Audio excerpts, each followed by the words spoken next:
Hey, it's FeralInferno, and we're back with our Game of the Year series. Today, we are looking at Games of the Year for 2012, 2011, and 2010.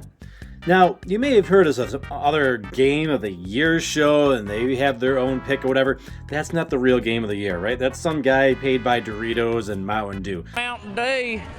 No. We're not paid by anybody here. This is the FeralInferno show. These are the legit, real games of the years for these years. So these are the real games of the year. You heard it here first from the FeralInferno show. First up, we're taking a look at 2012. And 2012 was a very special year. 2012 marked the return of a game series that I really love, and I don't know if you can really even call it a game series because the games are just so spread apart. It's been such a long time since this game had a game for it in the series. Then that is Kid Icarus Uprising. Love this game. I mean, we got the poster right up there too, but man, loved this game. We were always worried, right? Like, hey, it's been a long time. Really, there was a Game Boy game for it back in the early 90s. Myths and Monsters, I believe it was called. But I mean, the meat and potatoes was the NES Kid Icarus game. But this was awesome. I remember the E3 announcement every year. I was like, oh man, new Kid Icarus. Come on, new Kid Icarus. And this was going to be, I believe, the flagship title for the 3DS. Of course, delay. And I remember just that E3, it's like a sky. I'm like, oh, it's a sky. What's going on? What is this? And all of a sudden you see Kid Icarus. You see Pit. Pit flies in. And he's like, hey, sorry to keep you waiting. Sorry to keep you waiting. And, oh, man, I remember just cheering. I remember the apartment I was in at the time, where I was sitting. It was just phenomenal. Loved it. It was a great way to even just start, even before the game came out, even though it was delayed a bunch of times. I was like, all right, once this gets released, I'm getting a 3DS. I don't care how much it costs. Don't care what I need to do. 3DS will be mine once this game comes out. So I waited a while to get my 3DS, and this was the game that really sold me on getting a 3DS. This game does have its detractors, of course. There was they show on the side here. I have it upstairs. I didn't go get it, but there's a little stand that makes it easier to play. There was their odd control style. Not sure how well you can see that, but there was an odd control style that, it was hard to hold the system up and play the game. So you kind of needed your hands and a stylus to play the game based on how the controls were. But it took a little getting used to. Don't get me wrong. The control scheme definitely took a little getting used to, but I mean, a lot of control schemes do. It was worth it, though. It's so much fun, and they really tried with this game. And of course, media outlets like IGN and GameSpot and all of them ragged on it for the control style, and it really, sunk it. And everybody, when they hear somebody else talking bad about a game, oh, they got to take on that opinion too, which is unfortunate because this is a fabulous game. It's made by the guy who made Super Smash Brothers. I mean, and you'll know that. You don't need me to tell you that. As soon as you play this game, if you haven't played it, as soon as you get to the menu, okay, that's Sakurai. That's Super Smash Brothers. That's a Super Smash Brothers menu. So it's definitely got a lot of Smash Brother elements in here. And Sakurai, without Sakurai, we wouldn't have a Kid Icarus Uprising. Not only because he, was the producer, the developer of the game, but because he also brought Pit back in Super Smash Bros. Brawl a couple years before this came out. He had the redesign of Pit. Pit used to have a really kind of a cheap kind of art design, but he really gave him the makeover that he needed to get him into the 21st century. And what Nintendo had back in the 80s just wouldn't have cut it these days. They made him look really cool. And, that was one of the things about Super Smash Bros. Brawl that really got me excited, was that they were bringing Pit back. But for this game, again, the Sakurai influence is there. There's a lot of customization. He went all out. This is the precursor to Amiibo. They had these AR cards that you could collect. They came in, here. There were other promotional items as well, like Nintendo Power had some. There were other ways that you could get them. They weren't really easy to find though, unfortunately, so it kind of ruined the kind of collectability and the ability to really use them. But really cool. This came with 6 random AR cards. There was a whole bunch of them. We'll do another video coming up and do a little short video just going to show you those cards, the ones that we have anyways. Because remember, I went out and bought an issue of Nintendo Power just for these cards, just to get a few more. But love this game. It's, again, with the Sakurai influence in there, there's a lot of, like, you can set the difficulty level. It's got the same thing, hey, 1 to 9, I believe it was. There's I think it was called the Cauldron, and you had to, like, wager hearts to do higher difficulties or lower difficulties beyond normal. I think which was number 2, if I remember correctly. It's been a while since I played this game, it's been about 10 years. Lots of weapons. Pitt is known for his bow and arrow, but he had clubs, he had I think there was like a kind of a gun type of weapon. There were claws. I think there was a kind of a sword item. Of course, the bow and arrow was in there as well. A lot of different types of items. Really cool multiplayer in here too. I tried it a few times back in the day, and I had a blast. I had a blast with the multiplayer. It wasn't the best thing in the world, but it was fun to play. The content in this game is just phenomenal, and I don't believe it cost anything more, even with the stand. I think it was just your standard $39.99, if I remember correctly, for Kid Icarus Uprising. It was really nice. It was kind of like it took Kid Icarus and said, like, hey, let's have these ground levels where you're on the ground, you're not flying. Because people who know Kid Icarus is, he can't really fly on his own. Kind of the story of Icarus a little bit. Can't really fly on his own. He needs the power of flight to help him with that. So it's limited. So you get these ground level stages where you're roaming around. It's kind of like Legend of Zelda in a way, the 3D Legend of Zeldas. You're going around and you can explore a little bit and you're fighting enemies. Cool stuff. But there's also flight levels as well. So they're it's on rails flight like Star Fox. And what makes it really cool like Star Fox is that you've got the audio or the conversations with like Palutena and Pit, and there's a guy named Magnus, and there's a whole new cast of characters they created. They created a whole lore for this game, and for this game to not do well because of what the critics were saying, and I get it too. People have short attention spans, and they can't take the time to learn a control scheme. I get it. You want to just pick up the controller and play. So I do get that, so I understand it. But they really missed out because this was by far my game of the year. Nothing touched Kid Icarus Uprising for the year 2012. So if you're one of the people who passed on this, hey, 3DSs are starting to get a little bit more scarce. The eShop or whatever, the Nintendo shop for 3DS is going down very soon. Find yourself a copy of Kid Icarus Uprising and 3DS and get playing this game because it's just that good. Now, this next game didn't necessarily come out in 2011, but I didn't play it until 2011. I was kind of not burnt out on the series, but a game had just come out a couple years before, and I needed like a little bit more of a buffer. And there was another game that came out that same year. I remember when the game came out, I was actually taking a trip out to Boston to visit an old high school friend. I had just gotten separated from my marriage and said, hey, I need to go take a trip. So I took a trip out to Boston, saw my friend who I hadn't seen in like 10 years, I think at that point, 10, 11, 12 years. So I was like, hey, let's go see my friend. So go see her. So I had a great time. I remember seeing the game, actually, I think it was at a, I don't know if it was like a Suncoast or something. There was like a couple Suncoasts still left. It was like a video store type of thing. And they had this game there. And I was like, oh, I should pick this game up. And what was funny is she had a dog named Yoshi. And there was a character named Yoshi in this game. So without further ado, my game of the year for 2011 was Super Mario Galaxy 2. Really surprised me. And I probably shouldn't have waited to play this game. It was, I thought, better than the original Mario Galaxy. Now, very derivative, of course, but it did have Yoshi, some new power-ups. We had Cloud Mario, Rock Mario, Blimp Yoshi, Dash Yoshi. There was a lot of fun with this. Of course, the Lumas are still here and everything in Rosalina. But yeah, this was terrific. I even love the box art. The box art is terrific.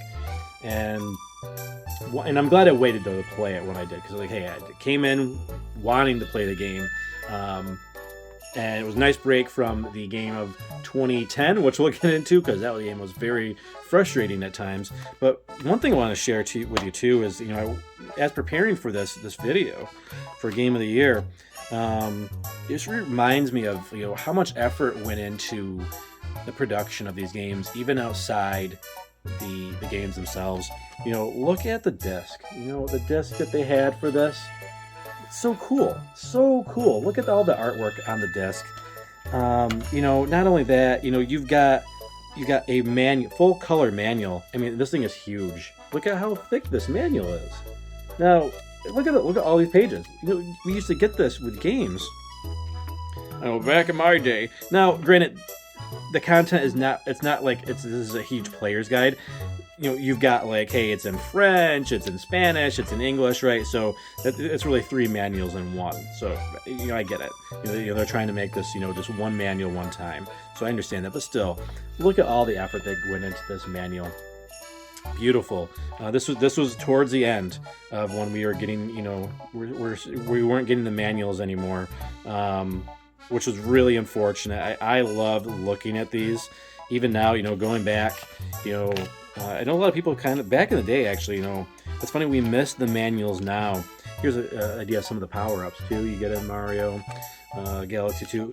People back then, back in the 90s and 80s, were like, oh, the manual.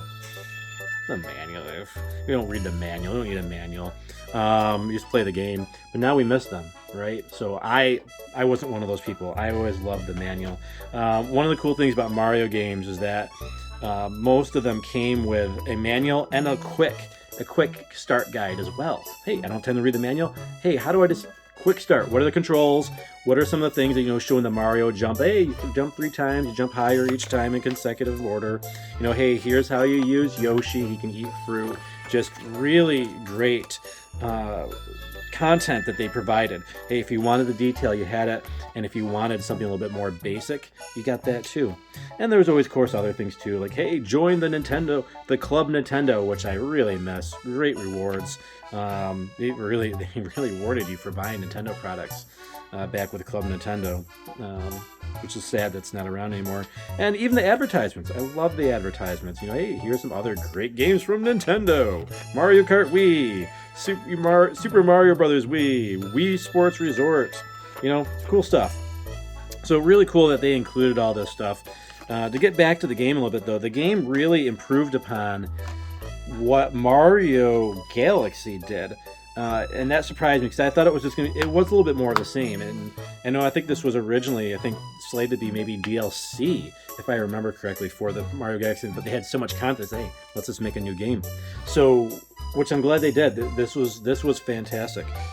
The amount of content they put in this and the amount, how they improved with the Mario formula. Because a lot of times when they do a sequel to these Mario games, a direct sequel, you don't always get the greatest result. If you go back to the original Super Mario Bros. 1 and the Japanese version of Super Mario Bros. 2, not the one we got here in the US, the Japanese version, it's good, I guess.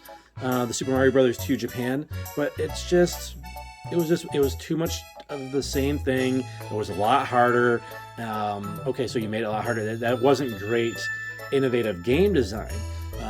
Except that the levels were still fun and everything, but it just wasn't what I would want it out of Mario. I'm glad we got the Mario 2 that we got. But Mario Galaxy 2, they really said, hey, this was like, Mario Galaxy was how they started out, and like, hey, there's some cool stuff in here, and Mario Galaxy 2 is so refined. So if you enjoyed the first Mario Galaxy and you skipped out on 2, check it out. A lot of fun, and like I said, they really improved on the formula in this game, but it is frustrating. I remember there was a level, the girl I was dating at the time would get so mad at me because I would say the worst, awfulest words that would come out of my mouth. There was one level in particular. It was a Yoshi level, and I think you had to get it was like a red pepper, like it was Dash Yoshi. I think you get like a red pepper or something, or apple or something to get it. It was Dash Yoshi, and you kind of go up a wall. You run up a wall and you had to keep getting the dash item, whatever it was, a hot pepper, whatever it was. You had to keep getting them so you could keep running up the wall, and you had to keep keeping your balance up there. And I remember I just kept on failing over and over and over and over. I had so many lives built up and lost like a lot of them before I beat it. I remember the girl that I was dating at the time, and she was just like, Feral, not really Feral, I shouldn't say Feral, but she's like, Feral, why are you playing this game? Why are you playing this game? If you don't like this game, why are you playing it? If it makes you so mad, I'm like, that's why I like it. That's why I like the game, because it was a challenge, right? So it was a huge challenge. I loved the challenge in this game. I didn't do everything in this game, but I did most of it. So yeah, if you love Mario 3D Mario games, anyways, this is one of the good ones. Now, this next game for 2010 did actually come out in 2010, but it came out towards the end of 2010, and I'm glad I've waited to play Mario Galaxy 2 before, after I played this game, because 2010 would have been very difficult to decide if I played both these games in 2010. But it was, and this is another frustrating game too, and that's kind of where Mario Galaxy 2 came in, was to kind of give me a relief from this game. And as frustrating as Mario Galaxy 2 was, this game was way more frustrating, especially the later levels. If you're not a completionist, it might not have been as bad. Like, you're not trying to get all the Kong letters and the bananas and the coins and everything else that was in the game. But it was 2010 Game of the Year, Donkey Kong Country Returns. So a lot like Kid Icarus, the theme here of, returns, right? So it was great to see Donkey Kong Country come back. And I was a little wary at first. I wasn't sure if I was even going to pick it up, to be honest with you. The reason being was, Donkey Kong Country was made by Rare. And then this was made by Retro Studios, the same guys who made Metroid Prime. And I was like, they did a 3D, first-person shooter. This is a side scroller. What do they know about side-scrolling, 2D platforming type games? I don't know about that. And then I saw the game. I was like, wow, it looks good. It sounds good. If I wouldn't have known better, I would have said Rare made this game. It's better though. I think this is actually better than the original Donkey Kong Country games from Rare. That might be a controversial thing. Let me know in the comments, what you think. But I thought they did a fantastic job with Donkey Kong Country Returns. I still got to finish up Tropical Freeze. Bought it on the Wii U, bought it on the Switch, and still haven't finished it. That's not to say it's a bad game. It's just so many games to play. Gaming has really exploded. There's so many games out there, and I'm a picky gamer. I'm a very picky gamer, so it's tough to find time to play all the games and finish them, especially when you play a lot of JRPGs. And surprise, no JRPGs in this episode. We had a lot of JRPGs in previous Game of the Year videos. Go check those out. But no JRPGs today. Closest thing would be Kid Icarus. But yeah, Donkey Kong Country Returns. Great story, turn-based battles. A lot of challenge. But you can kind of choose your challenge, right? In these Donkey Kong and Mario games where you can pick the collectibles that you want to get, right, or not want to get, and it can make the game a little bit easier because they put those letters in like the worst possible spots, right? Got to be precise with your controller movements and everything, and your button presses, and dodging enemies, whether you're on the minecart levels. And that was a great thing. Minecart levels were back in this. The animals you see, got the rhino there. It was this classic Donkey Kong and Diddy Kong. It's the classic old, first Donkey Kong game, which was actually, from the Super Nintendo games, I preferred the first one. Because Donkey Kong Country 2 and Donkey Kong Country 3, you know what they didn't have? Donkey Kong! What? How are you gonna, I skipped Donkey Kong Country 2 and 3. My brother had 3 and I played 2 at some friends' houses. They were still good games, but I was like, it's Donkey Kong. It's like if you had a Super Mario Brothers game and it was like Luigi and Toad. No, it's called Super Mario Brothers. He's the main character. Donkey Kong's the main freaking character. Where is he in this game? So, I skipped those other ones, but I skipped buying them anyways. I still played through them, and they were still good. But it was principle. But Donkey Kong Country Returns, great return to form. Retro Studios did a great job. If you like a good challenge and you like Donkey Kong Country, go for this game. And yeah, this you can play it a lot of different platforms. I think it was on the 3DS as well. And again, like we showed you with Mario Galaxy 2, look at the disc art. You know, I remember, like, I think it was PlayStation. They were pretty bland with their disc art. They weren't doing anything special with their disc art, I don't think, anyways. Nintendo's always did a great job with their games. You know, you got the same, hey, Mario Galaxy 2. We were just talking about this game, a little insert in here for that. And we got, you know, the Donkey Kong manual, again, very thick. It's because it's 3 manuals, right? But still, you know, look at this, what's in here. It's the theming. Look at the theming. You know, it's got the vines, the jungle theme in here. You know, it just takes you back to the Super Nintendo days. Tells you how to play the game. You know, at the beginning, you don't get this anymore. You got prologue from Cranky Kong. Maybe you didn't know this, but if you got this game, something for you to go look at. Check out Cranky Kong. He's got a little message here. You know, he's telling you, you know, you young whippersnappers back in my day, you know, we were throwing barrels at plumbers. Even the back cover, you know, it's got the stupid lingo on there for, you know, like, oh, this proper Nintendo and all that crap. You still got the jungle here, so it's like, hey, even though you got to deal with this nonsense, you still got some cool stuff here in the back to look at. So yeah, that was our games of the year for 2012, 2011, and 2010. Thank you so much for coming by. Let us know in the comments below what your favorite game of the year was for these years. And while you're doing that, what we did in our other group game of the year video was we said, hey, what if we looked at just one of these games? If these all came out in the same year, which we talked about, right? We talked about that a little while ago. We talked about, you know, because 2 of these did actually come out in 2010, right? And I didn't play this one until 2011, and then I played this one in 2010. Although I didn't finish Donkey Kong Country Returns until like 2013, I had to take breaks because it was just like, okay, I'm done. That's too much. But what game would win out if I played all 3 of these in the same year? And this one is not difficult at all. Very easy choice. And the answer is Kid Icarus Uprising. Spoiler alert: there's a poster there, so you probably already know. But this was fantastic.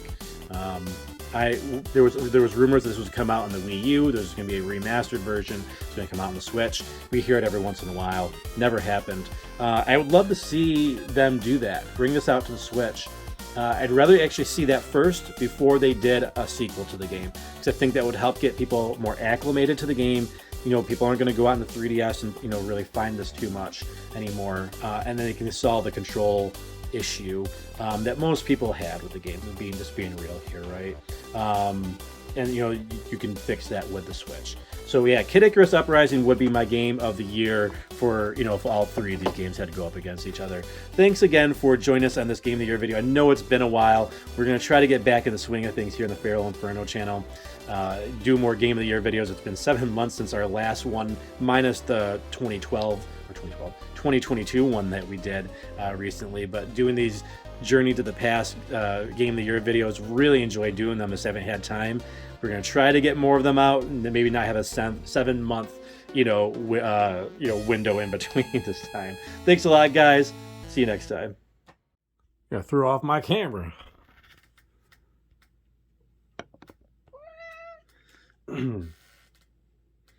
Hey, it's FeralInferno, and it's also apparently MapleInferno. What? What are you doing here? You're not part of the show.